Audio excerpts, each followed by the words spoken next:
প্রবাসী বাংলাদেশিদের জন্য ব্যাগেজ রুলস সংশোধন করে বাড়তি সুবিধা দিয়েছে জাতীয় রাজস্ব বোর্ড। যাত্রী বান্ধব নীতিমালার অংশ হিসেবে এনবিআর এর নতুন অপর্যটক যাত্রী ব্যাগেজ বিধিমালা 2025 বুধবার থেকে কার্যকর হয়েছে।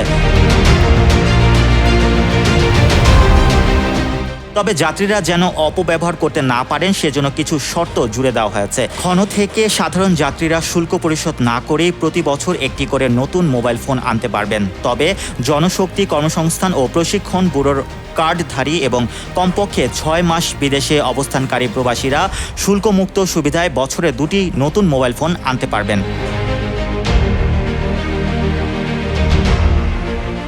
কোনো ধরনের শুল্ক কর ছাড়াই যাত্রীরা বছরে একবার সর্বোচ্চ 100 গ্রাম স্বর্ণালংকার অথবা 200 গ্রাম রৌপ্য অলংকার আনতে পারবেন।